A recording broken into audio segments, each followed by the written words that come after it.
Selamat malam Pak, kami dari kelompok 16I.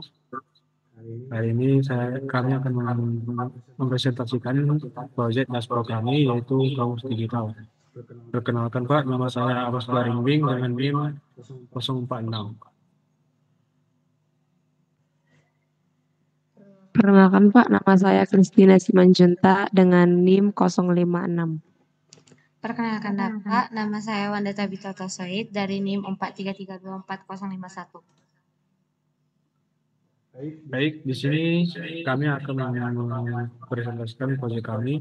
Dimulai dengan kami membuat yaitu Include Studio.h, kemudian Include Studio Library.h, kemudian Include String.h. Terus kami membuat yaitu define max word length yaitu sekitar 50. Kemudian define di initial capacity sekitar 100.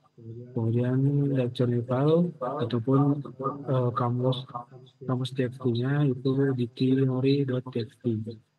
Di sini kami menggunakan function type abstract yaitu untuk mengkategorikan bahasa yang kami panggil nantinya saat menerjemahkan sebuah bahasa. Kemudian di sini untuk function untuk membuat kamus file yaitu void.getGenerate entries malloc capacity size of entry. Kemudian di sini kemudian fungsi ini artinya adalah untuk memuat semua kata-kata yang kami input nantinya agar keluar dari outputnya. Yang dimana jika kami menyimpan sebuah kata dalam txt, maka kata tersebut akan keluar dari outputnya. Di sini ada string copy Inggris, count, Indo, dan Inggris dan juga Prancis. Kemudian ini kami membuat yaitu function untuk menerjemahkan kata. Sini function void translate yaitu char word, char source length yaitu sumber kata yang akan kami translate nanti. Kemudian untuk char target lang yaitu untuk menargetkan ataupun untuk nantinya diterjemahkan ke bahasa yang mana. Di sini fungsinya yaitu for integer i lebih kecil count dan i prefix. Dan di sini singkongnya yaitu source length yaitu Indonesia jika diterjemahkan nantinya ke bahasa Inggris. Kemudian jika nantinya source length Indonesia bisa juga diterjemahkan ke dalam bahasa Prancis. Kemudian begitu juga dengan source length-nya itu bahasa Inggris nanti bisa diterjemahkan juga ke dalam bahasa Indonesia, kemudian bisa diterjemahkan juga ke dalam bahasa Prancis dan seterusnya. Sebagai contoh saya akan memberikan contohnya dalam output yaitu melalui pilihan kata kemudian memasukkan kata contohnya adalah buku. Sini akan ada bahasa sumbernya yaitu Indonesia, Inggris, dan Prancis. Kita memilih Indo. Kemudian kita akan memilih target ataupun bahasa yang kita terjemahkan. Di sini kita pilih Inggris. Maka akan diterjemahkan menjadi buku. Itu untuk menyimpan kamus ke file. Di sini intinya penggunaan function ini intinya adalah untuk menambahkan kata baru sehingga kata yang kami buat itu ataupun kata baru yang bisa kita buat bisa dapat muncul di dictionary txt-nya. Nantinya ketika katanya sudah diinput dan dimasukkan ke dalam outputnya, maka otomatis katanya akan langsung muncul ke dictionary txt. Oke, sebagai contoh saya akan membuat contohnya tambahkan kata. Sini saya akan memasukkan bahasa misalnya itu motor, kemudian motorcycle, dan motorcar. Nah, di sini kata berasa ditambahkan berarti ketika melihat yang di base code ataupun di dictionary text kita, nantinya akan ada ini bahasa Indonesia, bahasa Inggris, dan bahasa Prancisnya. Otomatis atau katanya akan langsung ditambahkan ke dalam dictionary text kita. Baik, selanjutnya adalah function untuk menghapus kata. Di sini function ini berfungsi untuk menghapus kata yang ada dalam teks kita. Sebagai contoh, kita akan mencobanya langsung ke outputnya. Di sini kita akan menghapus kata motor tadi. Hapus kata. Di sini asal kata yang dihapus itu motor dan kata berhasil dihapus. Dan tidak ada lagi kata motor di sini dan beserta bahasa Inggris dan bahasa Prancisnya. Sehingga ketika kita menghapus bahasa Indonesia, maka otomatis bahasa Inggris dan bahasa Prancis akan langsung terhapus. Fungsi untuk mengubah kata, yang pertama kita itu menggunakan void edit word, sehingga nanti jika kita memasukkan inputan yang akan kita ubah dalam bahasa Indonesia maupun ketiga bahasa tersebut, outputannya akan keluar dengan menggunakan code for integer i sama dengan 0 atau count i++. Masukkan pilihan nomor 4. Nah, di sini kita diminta untuk mengubah dari dalam kata bahasa Indonesia. Pertama kita buat makan.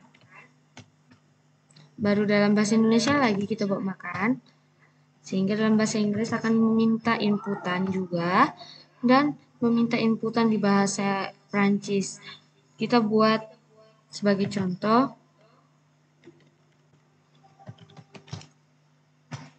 Nah, berarti di sini kata berhasil diubah mencari kata. Di sini menggunakan void search prefix di mana dia memanggil secara langsung apa yang ingin kita cari dalam kamus digital. Kita mencobanya ke CMD, yaitu kita pertama memasukkan pilihan, ya kita masukkan pilihan yang kelima yaitu cari kata.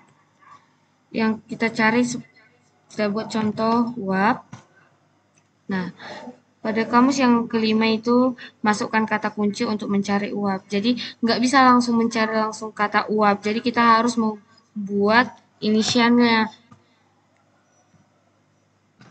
Nah, di sini banyak kata yang diberikan yang berhuruf U. Fungsi untuk menampilkan daftar kata dalam urutan alfabetis. Di sini kami menyebutkan integer compare, di mana kami menggunakan cos void untuk menampilkan beberapa daftar kata yang kami buat dalam kamus digital ini. Mulai dari urutan alfabetisnya 6. Nah, di sini langsung kelihatan beberapa daftar kata yang sudah kami buat pada kamus digital, tergantung dari huruf alfabetisnya. Mulai dari huruf A sampai pada huruf W. Itulah daftar katanya, akan keluar bahasa Indonesia, bahasa Inggris, dan juga bahasa Prancis. Fungsi untuk mencari kata berdasarkan dua huruf awal. Di sini kami menggunakan void search by prefix dan char prefix, di mana akan menampilkan dua huruf awal ditambah 0 terminator, di mana dia hanya akan jika kita mencarinya, jika kita memasukkan hanya dua huruf awalnya saja, langsung keluar dua huruf awalnya, dan akan di print F dua huruf awal dan di escape F %2s prefix, di mana itu akan keluar bahasa Indonesia, bahasa Inggris, dan juga bahasa Perancisnya. Kita cari dia nomor 7, cari kata berdasarkan awalan. Kita cari dia MA. Nah, dia langsung keluar cari kata berdasarkan dua huruf awal. Di sini dia langsung ada marcher, ada Malvice. Jadi dia keluar tergantung huruf yang ditampilkan dari dua huruf A, MA tadi yang ditampilkan. Fitur-fitur tambahan yang kami buat sebagai contoh yaitu adalah tambahkan fungsi untuk melihat kamus. Di sini adalah bahwa dalam fitur ini ditampilkan bahwa kita dapat melihat kamus yang ada dalam dictionary text ini. Jika sebagai contoh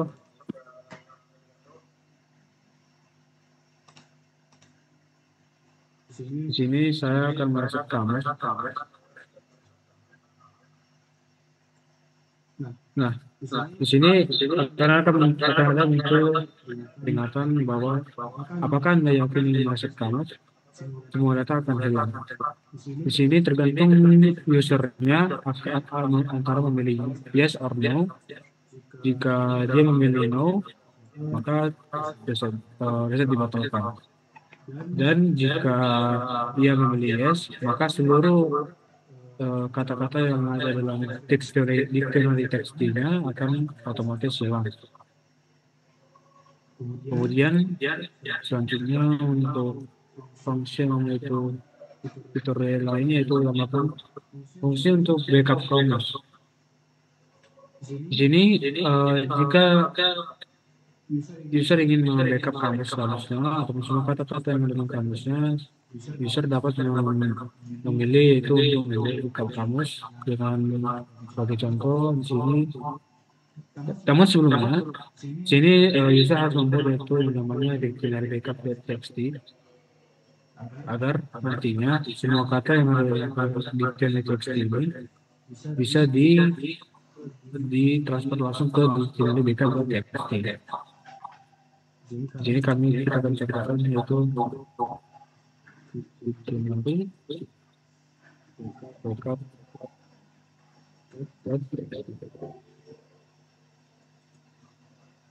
Sini sudah kosong. Kemudian saya akan mencoba untuk membackupnya. Di sini kita backup, jadi kita pilih kamus yang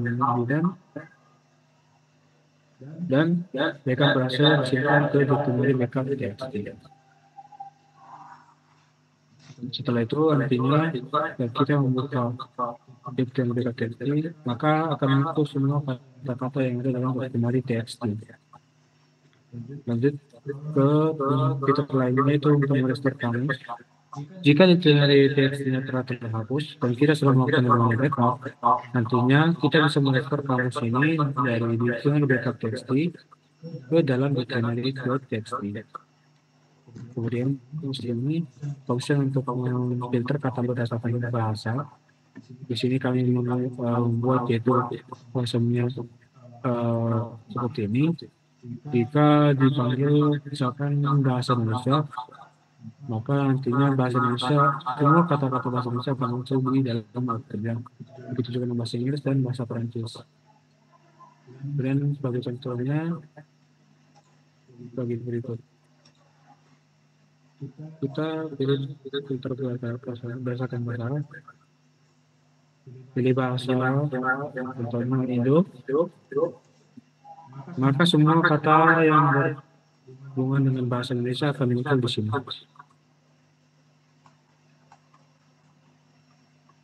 Begitu juga dengan bahasa Inggris, jika kita memilih bahasa Inggris, maka semua kata bahasa Inggris akan muncul. Kemudian untuk function terakhir yang kami buat, yaitu allow void display words. Di sini, jika kami memanggil yang namanya Indonesia, Inggris, Prancis, maka semua kata-kata tersebut akan muncul di outputnya untuk memanggil bahasa yang ingin kami terjemahkan. Kemudian untuk function loading itu untuk live dictionary, di sini ada page choice untuk memilih pilihan menu yang ada dalam program kami. Ini ada switch. Untuk case pertama yaitu untuk memasukkan kata dan untuk menerjemahkan. Jadi kami bahas pengembangan sebelumnya. Ini function yang ada dalam terjemahkan kata di nomor 1 tadi. Untuk case kedua itu add word atau menambahkan kata, menghapus kata, mengirit kata, mencari kata, mengampilkan kata, mencari kata sesuai huruf, dua huruf, dan mencoba dictionary, backup dictionary, restore dictionary, dan memfilter sesuai bahasa. Dan itu semua adalah hasil presentasi kami, Pak. Terima kasih, dan jika ada kesalahan dari kami, mohon dimaafkan.